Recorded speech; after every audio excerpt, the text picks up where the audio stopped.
প্রিয় মাধ্যমিক ছাত্রছাত্রীরা, আমাদের চ্যানেল লেটস ক্র্যাক স্টাডিতে তোমাদেরকে স্বাগত।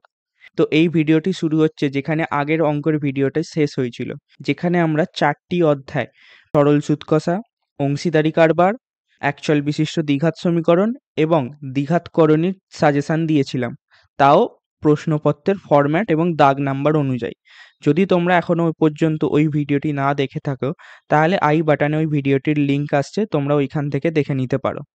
আগের ভিডিওতে আমরা ওই 4টি অধ্যায়ের অধ্যায় ভিত্তিক সাজেশন দিয়েছিলাম। তো আজকে চালু করব তোমাদের পরীক্ষার প্রশ্নপত্রের 8 নম্বর দাগ, যেটা অনুপাত সমানুপাত থেকে আসছে। তো প্রথমে তোমরা বইয়ের পেজ নম্বর 97 খোলো। সেখানে কোষে দেখি 5.3-এর 4 নম্বর, 5 নম্বর, 6 নম্বর, 7 নম্বর, 8 নম্বর, 9 নম্বর, 10 নম্বর এবং 11 নম্বর প্রশ্নটি ভালো করে যাবে। তাহলেই তোমরা ওখান থেকে অনুপাত সমানুপাতের কোনো চিন্তা থাকবে না। এবং আগের ভিডিওতে আমাদের একটি কথা বলা হয়নি, তোমাদের পরীক্ষায় 7 নম্বর দাগের দ্বিঘাত করণীর সাথে ভেদের একটি অর আসবে, কিন্তু আমরা তোমাদেরকে বলবো যে তোমরা করণীটি যদি ভালো করে দেখে যাও, তাহলে তোমাদের ভেদ দেখে যাওয়ার কোনো দরকারই পড়বে না। তাই জন্য ভালো করে করণীটি দেখে যাবে। পরবর্তী 9 নম্বর দাগের হচ্ছে উপপাদ্য। তো উপপাদ্যের জন্য আমরা একটা সেপারেট ভিডিও বানিয়ে রেখেছি, যেটা তোমরা এই ভিডিওর ডেসক্রিপশন থেকে পেয়ে যাবে। সেখানে আমরা আলোচনা করেছি এই বছরের জন্য অর্থাৎ 2025 সালে গণিতের কি কি উপপাদ্য গুরুত্বপূর্ণ সেইগুলো নিয়ে। পরবর্তী 10 নম্বর দাগ। 10 নম্বর দাগে আসছে হচ্ছে প্রয়োগ বা উপপাদ্যেরই এক্সট্রা জ্যামিতি। তো এরও আমরা একটা আলাদা করে সেপারেট ভিডিও বানিয়েছি, সেটাও তোমরা ডেসক্রিপশানে পেয়ে যাবে। ওখানেও আমরা বেশ কতগুলি প্রয়োগের সাজেশন দিয়েছিলাম। তারপরে 11 নম্বরে হচ্ছে সম্পাদ্য বা জ্যামিতি আঁকা। তো জ্যামিতির মধ্যে তোমরা যদি খুব সাজেস্টিভ করতে চাও, তাহলে ত্রিভুজের অন্তর্বৃত্ত যে কোনো একটি প্র্যাকটিস করে নাও, তাহলেই তোমরা একটা কমন পেয়ে যাবে। যদি তোমরা এর চেয়ে আরও বেশি করতে চাও, তাহলে জ্যামিতিক উপায়ে এই √2, √3, √11 এদের মান বের করার যে সম্পাদ্যগুলি আছে সেগুলি তোমরা দেখে যেতে পারো। আর যদি খুব সাজেস্টিভ হয়, তাহলে ত্রিভুজের অন্তর্বৃত্ত অঙ্কন দেখে নেবে। তারপরে 12 নম্বর দাগ, ত্রিকোণমিতি। ত্রিকোণমিতি খুবই একটা বড় চ্যাপ্টার, তাই জন্য আমরা এখান থেকে কিছু সাজেস্টিভ অঙ্ক বেছে রেখেছি। তো প্রথম হচ্ছে তোমরা পেজ নম্বর 295 খোলো।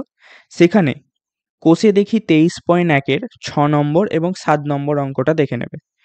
তারপরে পেজ নম্বর 302 থেকে 303, কোষে দেখি 23.2, এর মধ্যে 5-এর দাগের 7, 8, 9, 6-এর দাগের 4, 5, 7, 7-এর দাগের 1, 2 এবং 11 নম্বর।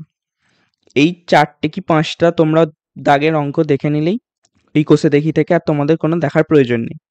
তারপরে পেজ নাম্বার 311 থেকে 312, কোষে দেখি 23.3। এখানে তোমরা 1-এর দাগের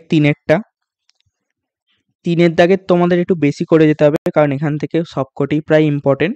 তাই জন্য আমরা এখানে বলেছি 3-এর দাগের 7 থেকে 14 নাম্বার অবধি, এর মাঝখানে যে কটি আছে সবকটি করতে হবে। তারপরে 7 এবং 8, তো এটা হলো। এরপরে আসছে 316 পাতায় কোষে দেখি 24। কোষে দেখি 24-এ 3-এর দাগের, 4-এর দাগের, 5-এর দাগের, 6-এর দাগের এবং 7-এর দাগের এই 5টি অঙ্ক তোমরা দেখে নেবে। পরবর্তী 12 নম্বর দাগের তোমরা পাবে হচ্ছে ত্রিকোণমিতির হাইট অ্যান্ড ডিস্টেন্স, উচ্চতা এবং দূরত্বের অঙ্ক। তো প্রথমে তোমরা বইয়ের 326 পাতা খোলো। সেখানে কোষে দেখি 25-এর 10, 11, 13, 14, 16, 19, 21 এবং 22 এই 8টি অঙ্ক দেখে নাও। এই 8টি অঙ্ক দেখে নিলে তোমাদের আর হাইট অ্যান্ড ডিস্টেন্সের কোনো প্রবলেম হবে না।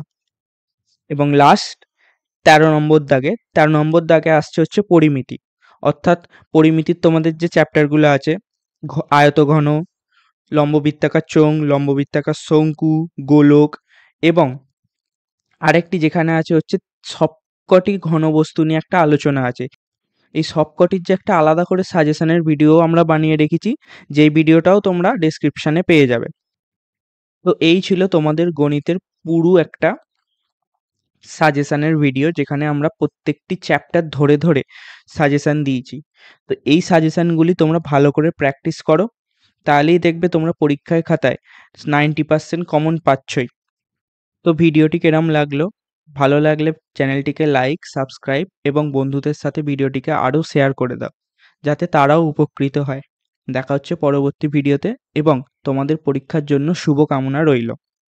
ভালো করে পরীক্ষা দিও।